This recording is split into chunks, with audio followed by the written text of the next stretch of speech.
திடீர்னு கேக்கோட டிசைனை மாத்த முடியுமான்னு கேட்ட உடனே கொஞ்சம் ஷாக் ஆயிட்டேன். கேக் ஒர்க் எல்லாம் ஸ்டார்ட் பண்ணதுக்கு அப்புறம் இப்படி டிசைனை மாத்த சொல்றாங்களேன்னு கொஞ்சம் வருத்தமா இருந்துச்சு. ஆனா ஆல்டர்னேட்டிவா அவங்க வேற ஒரு டிசைனை காட்டினோன்னு எனக்கு ரொம்ப ஹாப்பி ஆயிடுச்சு. அப்படி என்னமா டிசைனை காட்டிட்டாங்க சந்தோஷப்படுறதுக்குன்னு தானே கேக்குறீங்க. ஆனா ரொம்ப நாள் ஆசைப்பட்டு இந்த டிசைன்ல கேக் ஆர்டர் வராதான்னு பாத்துட்டு இருக்க கஸ்டமரா பார்த்து கொடுத்த டிசைன் தாங்க இந்த ஹனிபி தீம் கேக். அவன் எடுக்கிற முடிவு நமக்கு சாதகமா தான் இருக்கு. கஸ்டமர் கிட்ட ஒரு ப்ராப்ளம் இல்ல சிஸ்டர், நீங்க எப்படி கேக்குறீங்களோ அதே மாதிரி ரெடி பண்ணி தந்துறேன்னு சொல்லிட்டு ஒயிட் சாக்லேட்டை வச்சு ஹனி ஹோம் ரெடி பண்ணி எடுத்துக்கிட்டேன். கேக்கு மேல முக்கியமா வைக்க வேண்டிய ஹனிபி, லேடர், ஃப்ளவர்ஸ் எல்லாத்தையுமே ஃபாண்டன்ட்டை யூஸ் பண்ணி ரெடி பண்ணி எடுத்துக்கிட்டேன்.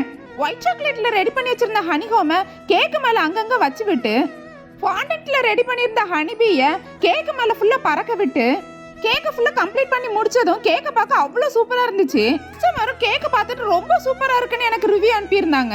உங்களுக்கு இந்த மாதிரி கேக்ஸ் என்கிட்ட ஆர்டர் பண்ணணும்னு நினைச்சீங்கன்னா DM பண்ணுங்க.